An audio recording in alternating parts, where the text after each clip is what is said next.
Good afternoon, ladies and gentlemen. I hope you're not too bored by now. Are you? By the way, how many of you did watch yesterday's India versus Scotland, the T20 World Cup match? Okay, wonderful.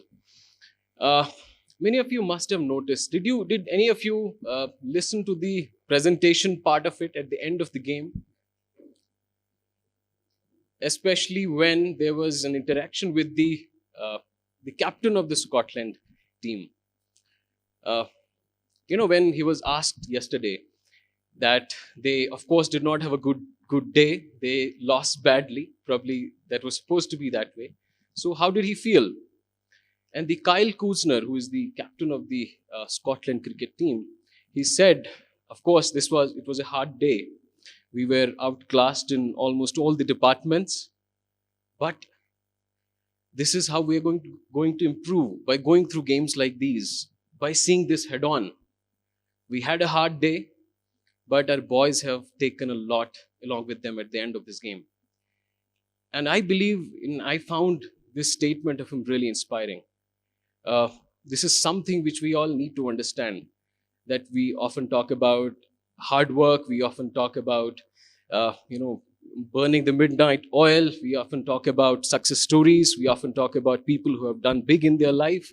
But at the same time, we as people, we as individuals, we as societies hesitate in daring to fail. And that's a bit which I want to talk to you about today. That we have to start, and we have to think that failing is an essential and an integral part of success. You must have heard stories about some of the biggest entrepreneurs of our time. You must say, I guess one of the most celebrated one is Elon Musk right now. You see the story of SpaceX. You think about even, say, a person like Alva Edison trying to invent an electric bulb. You can talk about people like, who have been trying to develop engines. You may talk about any other field, people trying to develop vaccines, the kind of failures that have gone into, say, developing the recent COVID-19 vaccines. How many times people have failed, and to what extent people have failed.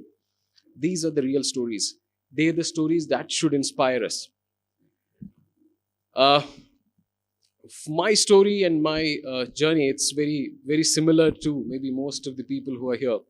I come from a place called Devipura, which is in the Anantnag district of Kashmir Valley. While I was growing up, I think my school was around half a kilometer away from my home. And every day when I would go to my school, I would keep on imagining in my mind. So once I grow up, once I become an adult, what am I going to do? Sometimes I would think that I'll become a doctor. Sometimes I'll think I'll become an engineer. Sometimes I thought maybe I'll become a IAS officer, because I'll become a divisional commissioner, because those days divisional commissioner used to be the one who would issue the notifications for winter vacations. So that's how it was. But I remember very vividly every day while going to school that there was something going on consciously in my mind, that I have to do something, and I didn't know what it was. And by the time I was in class 12th, I initially got admission into NIT Srinagar. I did not join. I happened to get admission into GMC, Government Medical College in Jammu. I joined that place for some 7-8 months. Then I realizing that probably this is not what I want to do. This is not where I want to continue. I then wrote again. Those days we used to have something called as IIT JEE, used to be a separate exam. And for getting into NIT, you used to appear in AIEEE. Now the two exams are together. So I wrote the IIT JEE exam while I was in medical college, and then I cleared and joined the IIT. Now this is not a story of that I have cleared the exam. What I'm trying to say is that I realized that probably I was too confused in that period of time. I simply did not know what to do, whether I want to do this or whether I want to do engineering or, say, medicine. But looking backward, I think that's absolutely okay. We people tell us that we should be clear about our goals, but when we have not explored things, when we have not seen what we are good at and what we are bad at, when we have not seen where my potential lies and where my interest does not lie, how do I decide and how do I say that I'm clear that this is what I want to do? So this is one important message that I want to speak to you about. that it's absolutely all right to have that confusion in mind. It's absolutely all right in being that confused soul jisko har koi kehta hai mission pathi kya karun. He doesn't know what's supposed to be done, because that understanding of yourself, that understanding of the fact that as humans, I don't know, in say for example, one of the major reasons why we are bad in sports, we often keep on struggling as a country that we don't get enough medals in Olympics. The reason is that we don't explore in different countries, even in many states. For example, Haryana is doing well in say sports and athletics, especially because they have put in place structures where people can explore in which games they are good at. So when we have not explored ourselves, when we have not explored our interests, how do we know where am I going to be good at? I'm sure maybe many of you would have been great badminton players had some of you got an opportunity to play and try that initially. So it's very important for us as students, it's very important for us to give this chance to ourselves, to explore, to fail. हारने में कोई बुराई नहीं है. We fail each and every day. I wrote the IAS exam twice. In the initial attempt, I was thinking I'll get a good rank. I didn't get a good one. I was somewhere in the middle of the list. Didn't get the service of my choice. But that's part of it. The next time, probably had I got a decent rank that year, I might have been somewhere maybe slightly higher, but not at the top second in the list. I didn't do well in the first time. That gave me an opportunity to kind of work harder, to see where my mistakes lied, and then improvise on that. And probably that's the major reason that I could do better in the next time. So that's how we have to go forward. It really doesn't matter. So that was the first point that I wanted to talk about. It's that people say dare to win. I would say dare to fail. Let's have that courage to fail. Let's be quite happy about failing and losing every time. And this is happening continuously even after I have joined the service. I'm working as municipal commissioner here and also the CEO of the smart city. Sometimes we try experimenting new things and then they fall absolutely flat on our face. But that's how things are.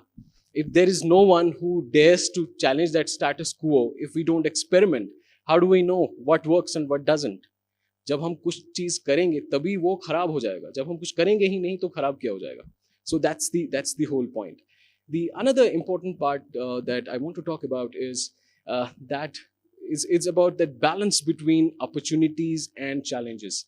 हम लोग जब अक्सर whenever we talk about say success stories, we often get more blinded and more passionate or more towards the opportunity part of it, towards the challenge part of it. The person did so much despite the challenges. He could do this despite the challenges. Challenges, of course, they're a part of whatever story somebody has. But at the same times, we often neglect the so-called opportunities. There's this beautiful book called Outliers, written by this person called Malcolm Gladwell, in which he kind of dissects some of the biggest success stories of the time. And he analyzes each one of those. Say somebody's date of birth, somebody's year or month in which he was born, somebody's school, somebody's time, somebody's, the decade in which he was born might end up deciding the success of a person. So in our lives, it's very important for us to understand that every one of us, every person on the earth, he has challenges, he has obstacles. So there may be some things which are specific to us, but that does not make us unique. What makes us unique is our attitude towards these challenges and the weightage we give to our opportunities. Most of us, who are coming from Kashmir, whenever anybody clears an exam or whenever anybody does good, this becomes a big news. One part of the news, the reason for the news is that they're coming from Kashmir. As if Kashmir is the only place which has problems. I do not agree with that. I have been working in Rajasthan prior to this place. I have seen places in Bihar. I have seen places in Madhya Pradesh. I have seen places in Uttar Pradesh. And trust me, we cannot imagine the kind of poverty, the kind of situation people are living in. There are students, there are people who are, despite being so bright, they do not have an opportunity in which they can even think of getting into a medical college. I remember once I went to this school And there was this girl, she knew almost all the Western philosophers. I had philosophy as an optional. I could ask her about Kant, I asked her about Descartes, and she, without fail, she was replying, she was asking, she was replying to the questions. And I asked her, "Bada hoke beta aapko kya karna hai? What do you want to do?" She said, "I want to become a doctor." And she was in her class 11th. And I told her, "If you wanted to become a doctor, you should have taken science." She said, "No, I didn't know that." So that's the things. So that there's a student, I'm damn sure if she writes an exam, IAS exam or UPSC exam tomorrow, she'll definitely be somewhere in the top 10. But she wanted to become a doctor, but she did not know that for becoming a doctor, probably she had to take science in her class 11th or 12th. So that's the situation. You find people who are, some of the kids who go to school because you get a midday meal in the school. So some people, they go to the school because their parents think that ye ghar mein kuch nahi karte hain, let's send them to school. There are kids who are otherwise not going to school. There are many, some of them who get married, unfortunately, as young as age of say 10, 12, 13, 15. We know child marriage, how big an issue it is. So let's not kind of magnify and amplify our issues and our problems. We don't have. Today, clearing any examination, it's far easier than it was 5 years back, 10 years back. Koi bada masla nahi hai aaj. The resources are available online, free of cost. You don't have to spend money even for that. We did not get a daily newspapers, a national newspaper here. There used to be one date, mostly it would be a day prior of a prior date. But today it's just at the click of your button. Almost everybody has a mobile phone. You can read Hindu, you can read Indian Express, it's there. So why? Few years back, starting a business, there was a challenge. You did not have funds, but now there is not. If you want to start a business, there are so many banks who are ready to give you loan. There are so many government schemes which can support your ventures. There are so many venture capitalists which can support you in that. So where does that problem lie? Same goes for education. And now it's not impossible for anybody to get a scholarship outside. If you think you can work hard enough, you can try it. So number one, you try it, and then there are resources available. There are scholarships available. There are education loans available. There's everything available. It's there. And if we think that challenges are there, that means probably we are not kind of looking through. So it's very important to give enough weightage to the kind of opportunities we have. I believe all of us who are sitting here, we have been fortunate enough. I personally consider myself extremely fortunate. My father was a teacher, and I think whenever I used to go home after my classes, he would teach me at home. That was one reason I could do well in academics. So my whole point of saying this to you is that, just have a look around you. Just have a look around the place you live, around in the class in which you study, and see there are people who, in comparison to whom you are far more privileged, you are far more better off, you are far more well off. And then see if we have an excuse to make in terms of our challenges. So that was the second part, that we should not give too much of importance to the so-called challenges that people keep on narrating to us. Let's look more about the opportunities that we have, and let's stop making excuses. And at least to ourselves, we don't have to make excuses to somebody else. That's as I told. So we should just, make up our mind, start trying things, start working for things. They work well and good. We fail, we learn, and we move on. There's this beautiful example of this pitcher and a football. Okay, so what's the difference between a pitcher and a football? Okay, so if there's a pitcher means matka, for example. Okay, so agar earthen matka hamare paas hai, if we throw this down, what happens to it? It breaks.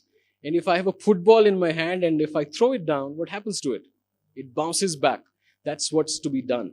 Let this football be an inspiration to us. We are not as fragile. We are not as, as delicate as something like a pitcher. There's this another beautiful book called Anti-Fragility, written by this person called Nassim Nicholas Taleb. So we all have heard about things which are fragile. है ना? Fragile is something that when it is anything, any object, if it's subjected to certain pressure, if it's subjected to certain tension, it kind of breaks. It's fragile. Okay, then there is another thing called a resilient. Resilient is a thing which withstands that pressure. Okay, let's make resilient houses. A fragile house would be something that if there's an earthquake, it kind of collapses. A resilient house would be one which sustains that earthquake. Then he says that let's become anti-fragile. That if there are pressures, if there are these tensions, if there are these traumas, let them make us stronger. You have heard of Hydra, you know. If you cut one head of the Hydra, 2 or 3 heads come out. Let's be like that Hydra. Let's be anti-fragile. And as humans, we have those abilities that we can be so. We often talk about हमारे यहाँ माहौल ऐसा नहीं है, पढ़ाई का माहौल नहीं है, हमारे यहाँ बाकी चीज़ें माहौल नहीं है, the society doesn't support, we're often judged. I believe that, who is this and what is this society? The society is people like you and me. The society is me, my family, you, your families, our relations, the people here, this is the society. And that's the kind of, on one end of the spectrum, humans and all of us as societies and collectively can become as mad, as stupid, and as vicious as probably in Nazi Germany.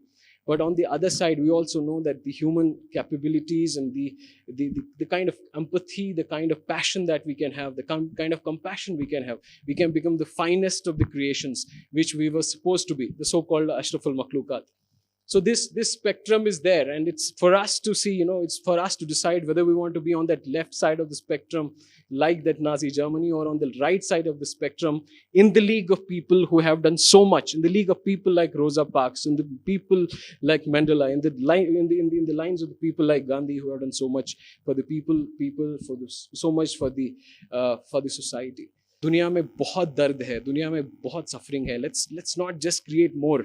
Let's kind of be that single, do that small acts of kindness, small acts of compassion, which make us better, which make us humans at the end of the day. And nobody needs that Archimedes lever to change the world. Lever hona chahiye, and we used to read that in school, that if Archimedes had a lever long enough and a wedge stronger enough that he could have actually turned the earth. We don't need that. Just by helping out each other, just by seeing, just by looking around, just by doing our bit with honesty, just by doing our part, we can actually make a place, make a world which is far better for all of us. So my best wishes to all of you, and thank you so much.